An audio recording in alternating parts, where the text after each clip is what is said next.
What's up, guys? I just wanted to go and have a look with you guys at the new MIDI packs that I just dropped.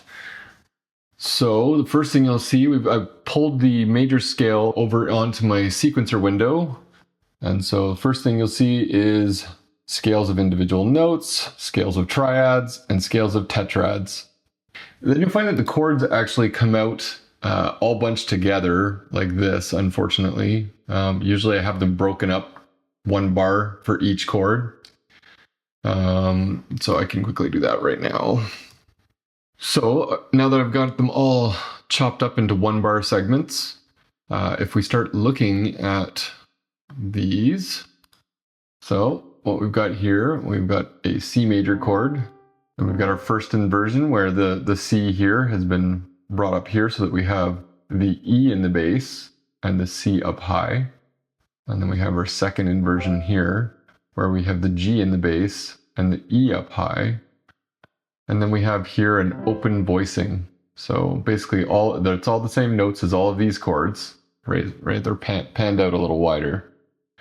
So then we have a C major 7, an inversion of a first inversion of a C major 7, a second inversion of a C major 7, the third inversion of a C major 2nd, and then another open voicing. Only this time we have the 7th, the major 7th. Not everyone's going to know the Roman numerals for labeling chords, but a capital letter is a major chord and a lowercase letter is a minor chord. So right here we have an I, a capital I, so it's a major chord.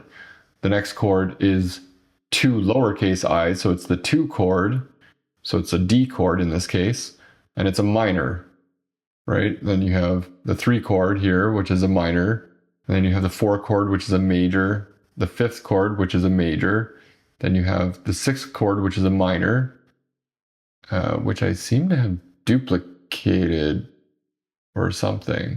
What's going on there? Hang on, 1, 2, 3, 4, 5, 6. Yeah, I duplicated something somewhere, didn't I? Yes, I did. Anyway, so we have the 6th chord, which is a minor, and then we have the 7th chord, which is diminished. So this little circle symbol here is the symbol for diminished. If you ever see a little plus, that's augmented. There's a bunch of other symbols that we'll learn about throughout our courses, but just wanted to give you the heads up on this one. And then down here, we have the 20 most common chords used in the key of C major. And some of those will be chords from up here as well, but they might be different, different voicings or inversions or whatever.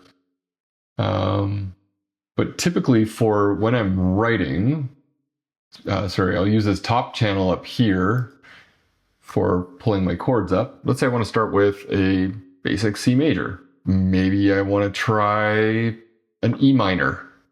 And then why not? I'll try a G, right? So I might want to try and sample some of these first before I commit to any of them, right? So you can kind of listen to how they sound as they're playing back and hear how the transitions between the chords sound.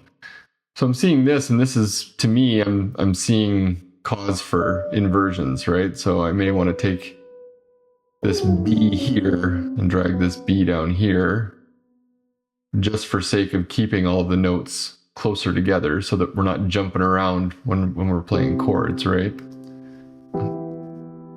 Unfortunately, I can't really hear the audio at all, but I'm hoping that that's sounding okay.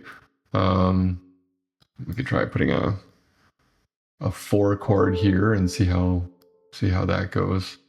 Again, I can't hear this, so you guys are unfortunately possibly listening to something that's terrible. I'm not fully sure, but I'm just trying to give you an idea of what you can do with this chord pack.